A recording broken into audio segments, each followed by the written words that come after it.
Hello and welcome to the Permaculture Herbalism segment of the Daintree podcast. I am your host, Tonielle Christensen from Earth Mama, where I teach people how to thrive and get skilled for sustainability. As an educator, kitchen witch, and plant lover, I welcome you to tune in as I interview permaculturalists from around the world. We will learn holistic ways of integrating plants into our homes, gardens, and communities for healing. Together, we will explore the art and science of this regenerative design system and harvest the collective wisdom. Permaculture offers a pathway to empower people to develop their lifestyles and landscapes. So let's discover how to grow and know plants with a purpose. So lots have happened personally for me, but I will touch on that in a moment. And what is to come, actually, there is some exciting news for this particular segment for this sun cycle ahead. But just reflecting on this past year, the podcast journey has gone through many different discussions and ways that permaculture and herbalism weave together to support resilience, both in our inner lives and in the landscapes around us. We've had episodes from conscious conception and Ayurveda to community food security and regenerative farming. Each of these conversations have explored how aligning with nature really helps us all thrive. We've spoken with visionaries restoring rainforests, innovators reimagining water systems, and local food champions who are building networks and farms that nourish community. So, alongside these stories of land stewardship, we also explored the wisdom of medicinal plants like the elder tree, a special episode on that one, and moringa, amongst many others, and the soulful work of tending to our inner garden and the practical design tools that help us create homes and habitats of abundance. All of these episodes together highlighted a shared theme, and that is that the healing of ourselves and the healing of the earth are inseparable, and that resilience grows through connection. It grows through to plants, to place, and to each other. So, I'm going to do a quick breakdown and overview of the 12 different episodes that made up this sun cycle from spring equinox to now. And in the show notes, I will have the link so it makes it really easy for you to scroll down when you finish this episode and click on whatever episode you may have missed or want to listen to again, like a little bit of a smorgasbord of what was on offer on the topic of permaculture herbalism. Now, this year I had some opportunities where I actually presented a few episodes myself. Um, they sometimes happen because there was a cancellation in doing an interview with somebody leading up to the last minute, and you probably already know, but we as presenters volunteer our time and produce all these the last 3 years of episodes with 52 episodes a year. Has so over 150 episodes now have been freely given to our listeners and the community, in Spotify and Apple and all of the platforms and places where you can find it. And so has the interviewees, in which kindly offer their time and expertise and wisdom to share with us. So sometimes life happens. I in particular have had a baby this year. Steph has also as well. We've lost people in our lives. We've Twiggy has moved locations. Like, there's so much life and busyness where the four of us are also mothers. And so I think we can celebrate the fact that we've been able to provide 4 episodes per month and continue to do that. But We have a wonderful content and great information as individuals to share, even if we don't have an interviewee for a particular segment or episode that launches. So I actually, in October last year, I did a special on tropical superfoods and food forestry. And then I did another episode on wisdom of the elder tree as a healer and teacher with some recipes. And then I did an episode on permaculture zoning for purposeful design with medicinal plants. So I will go through and tell you a little bit about each of those. But I think it might be easier if I just work my way back from October, November, December, all the way back to the most previous episode. So you've got an order the full year in review. So, tropical food forestry really was a conversation that dives into the world of tropical superfoods, spotlighting resilient, nutrient rich plants like Ceylon spinach, leaf ginseng, and moringa. I discuss the role that they play within food forest systems and the value of biodiversity, and how sustainable eating starts with what we grow locally within our bioregion. And it's a practical and inspiring episode that anyone wanting to strengthen their health and their gardens with powerful tropical plants can jump onto and listen. So look for that link below. In November, I had the wonderful conversation with Cerise Acacia of Central Coast area. And that episode was called Forest of Plenty, a conversation around food security and community land care or land sharing. So Cerise shared her journey into food forestry and what their model looks like in terms of community land stewardship. And she highlighted how permaculture addresses global and also personal challenges alike. We had a big discussion about perennial foods, soil health, and the healing power of diet, as well as her favorite plant, Ibeca, and its many uses. Her story weaves together resilience, community, and the joy of connecting with the land. Then in December, I went deep dived into the wisdom of the elder tree. And that was not really an opportunity for the plant of the elder tree to take center stage as a feature in the episode. And I speak to the ecological, medicinal, and cultural importance of it, from the elder folklore to the differences between species. The episode covered everything from how to grow elder trees to making elderberry syrups, teas, jam recipes. And it was really a rich exploration of how this plant embodies patience, reciprocity, and the timeless wisdom of nature. In January was permaculture zoning, purposeful design with medicinal plants. And it was, I guess, an opportunity to be teaching and about permaculture zoning, because it's something that I reference and speak and mention many times throughout conversations with other people that you may have heard. So if it's not totally clear to you, this is a great episode to learn about one of the key principles within permaculture. So how to design your property for maximum efficiency, biodiversity. And what I do is I walk you through each zone, from the cultivated core, zone 0, our house, to the wild edges, and I highlight the medicinal plants that thrive in each and how to use them responsibly. So all around, it was a practical and inspiring guide for creating a garden and using those principles. So tune into that one. In February, I interviewed Rodney Ingersoll, and that was about aquaculture and growth mindset for a sustainable business.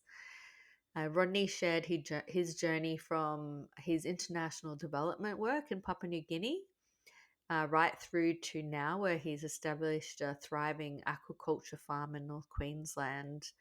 And the discussion was strong on resilience and the creativity that's needed to run a sustainable business, the role of community connection, and the mindset shifts that fuel innovation.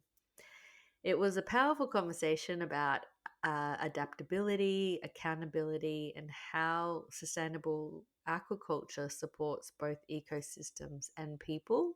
And then in March, I had another conversation with another local person. So both Rodney Ingersoll and Angela Nason from Tablelands to Tabletop. And that was a topic on local food security and supporting farmers for resilience.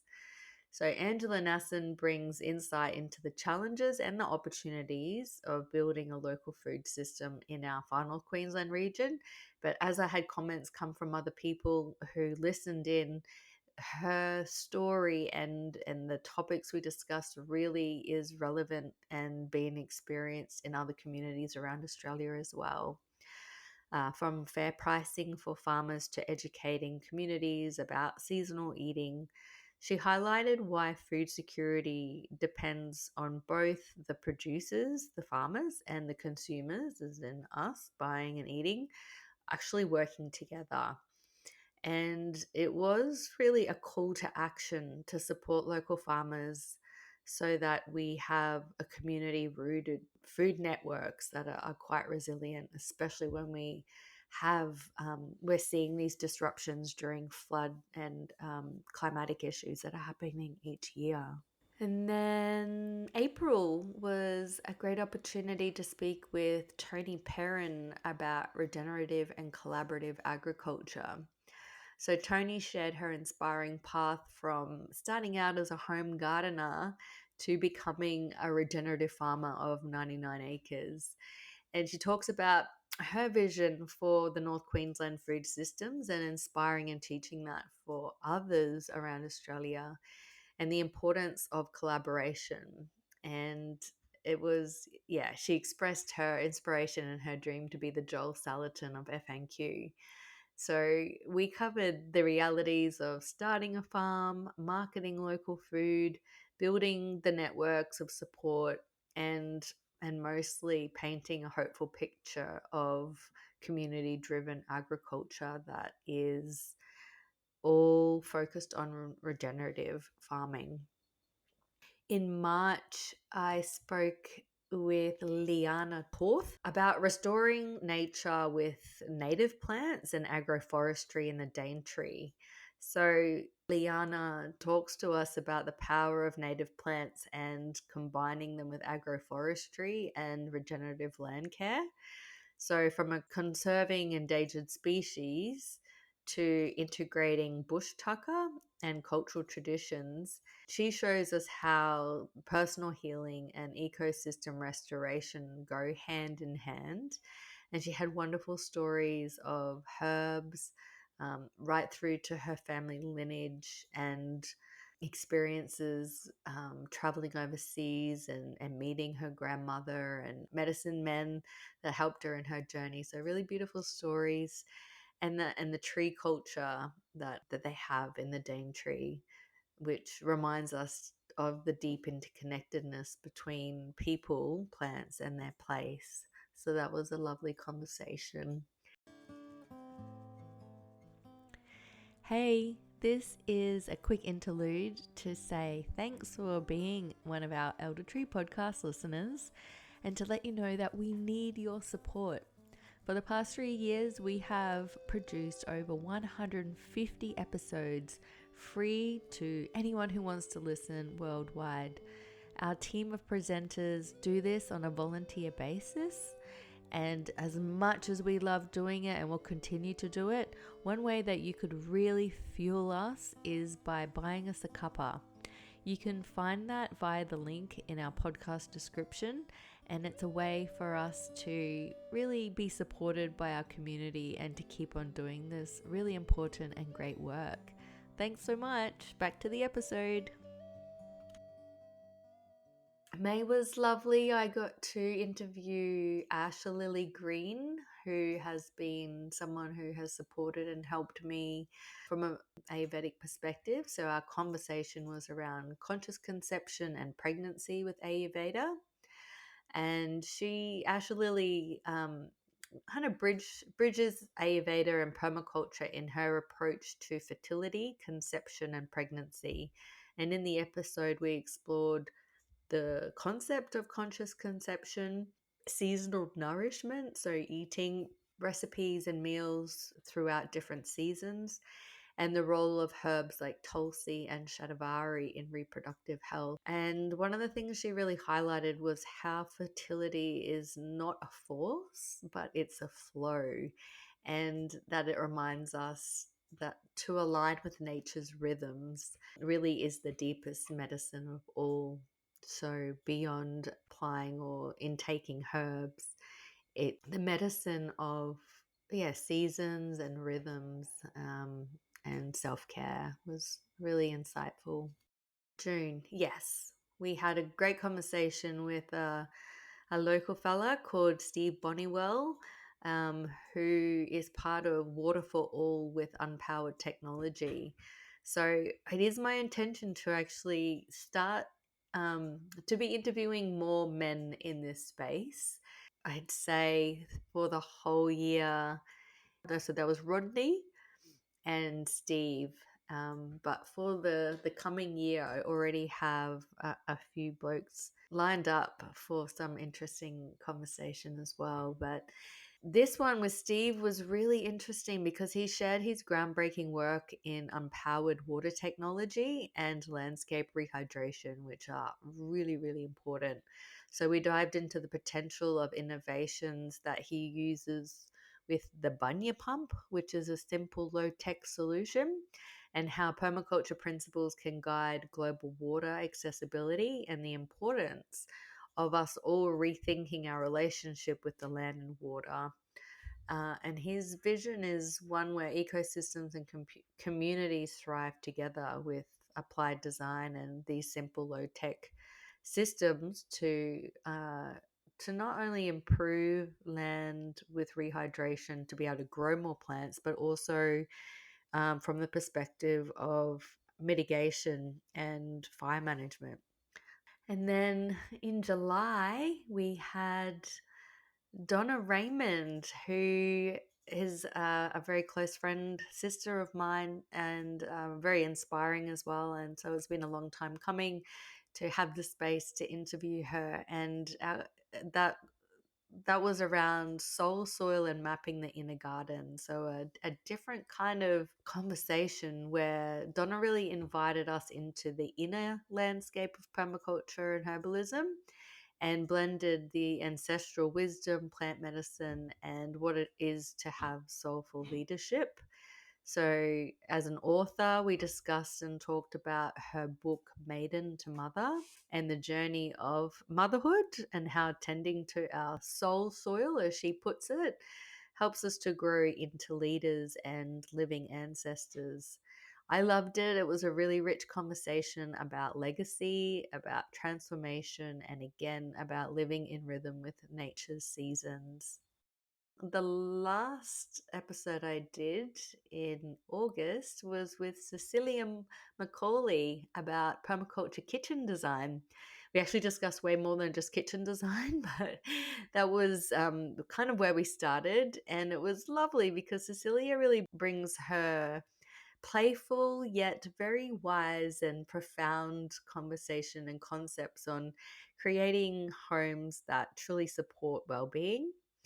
And so in the discussion, we explored how permaculture design can extend into the kitchen and our home environment, so zone zero, and helps people, especially those who navigate ADHD or have nervous system challenges, to be able to set up joyful and force free spaces.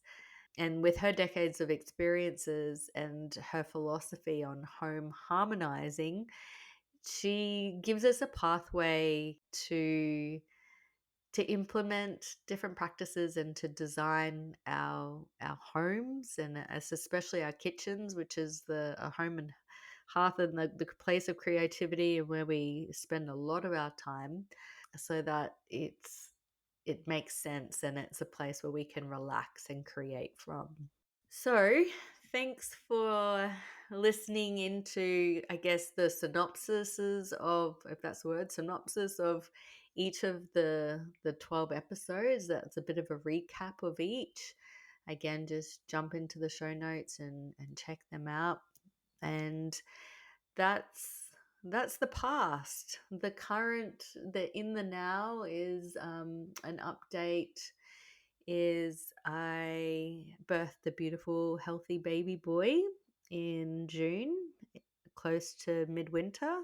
And so we're around the 4 month of baby mooning now. And Xavier is a little treasure. He's just so amazing and so fun and has wonderful big sisters in helping out. And it's been a really lovely journey. Perhaps sometime this year I'll share a little bit more about my home birth. And well, this is my second home birth, but yeah, it was a really beautiful experience. And actually, yes, so I guess that's where I'm at now. I'm deep in motherhood and coming to this future sun cycle, to the next spring equinox. What I have to share, the exciting news, is that I have invited Taj Sakluna, known as the Permapixie, in whom I interviewed many moons ago, probably in our first year.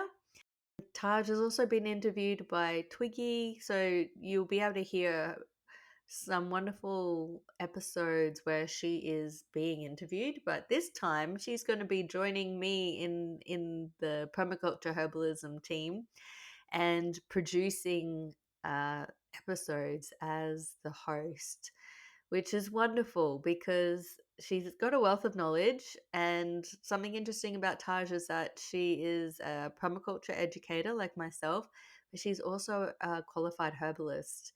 And so she's got those two very, I think, strengths in that space. And she lives in a temperate climate, and I'm in a tropical climate here. So it's going to be a really lovely mix of her network and the conversations that she has from her perspective, but I guess exploring more plants now because she has that experience in the temperate realm. So that's something exciting to look forward to.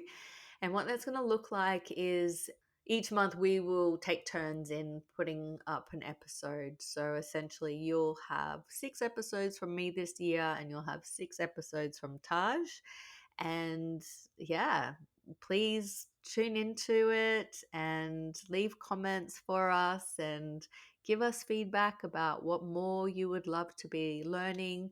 Ask us questions. We're here, and sometimes, in all honesty, we put so much love, time, and effort into producing these episodes, and we publish it and it goes live, and then we're living life and we're preparing for the next episode, and it's not always clear how it lands. We're just trusting that it's being well received by the community, and we certainly have those moments where we attend events and people will say that they listen and give us feedback, and it's really lovely, and we really appreciate it when people leave comments and we can reply as well.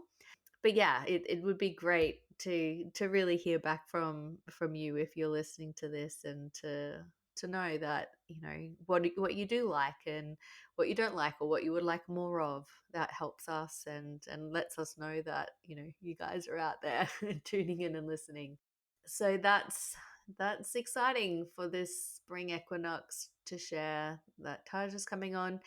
And so her first interview will be published 30th of October. So at the end of this month, you will have her first episode, and then she'll be back in December and onwards. And I think yeah, I've got a few different people lined up, including Sarah Smith, who was my midwife in my home birth. And so that's going to be a really special episode too, because we're going to be talking about midwifery through the lens of the permaculture principles and just talking about, I guess I would like to share my experience as a second time home birth, both really incredible experiences, but just the beauty of Sarah's medicine that she brings into the space. It was really special. And yeah, lots more on food forestry. I've got a beautiful interviewee from Western Australia who does a lot of weaving. So we'll be having conversations around plants for weaving. I have homesteaders, professional homesteaders with lots of kvass and fermentation and yeah, how to not just how to grow, but what to do with all of the abundance that's grown as well. Those are just some of the little interviews that I know of right now. Of course, it all unfolds throughout the year, but I just want to say thank you for being part of the elder tree and tuning in and listening to us and hopefully taking some inspiration and enjoying being part of the ripple effect of implementing and sharing onwards and upwards and outwards to the wider community so this content can go far and wide. So, spring equinox, I hope that you are feeling some spring in your step and that you had some time in winter to stop and pause and rest and take time to take care of yourself and now are noticing the subtle changes of the season wherever you are in the world. And here in the far north, it is very, very subtle. I feel like we had some nice winter days and then we had a little bit of spring where all the mulberries formed and now it's stinking hot and everything's going to seed and the garden is definitely transforming. You can see and notice the stress of the intensity of the sun and the need to be watering more. And I think that is the same for us. We've got these beautiful blue skies, which is so welcomed. It's bringing in, river swims and beach days for us. And so it is always nice to know that the great wheel keeps on spinning and we get to enjoy the changes that come with each season. Well, that's a wrap for this episode. If you enjoyed it, please share it now with someone you know will benefit from this information. And remember, we're not just talking about change, we are cultivating it. Through these conversations and through the Elder Tree Patreon community, together we are sowing the seeds for an education center and healing sanctuary. You can unlock access to our treasure trove of wisdom via our Patreon, so you can do that in the show notes below or from our website. Please subscribe now and leave us a review. It really helps the bots share our podcast with the world, and your support ensures that this podcast and our vision can thrive. To grow them is to know them is to use them is to love them, and then happily herbs become your way of life. May you be blessed with good health and many plans.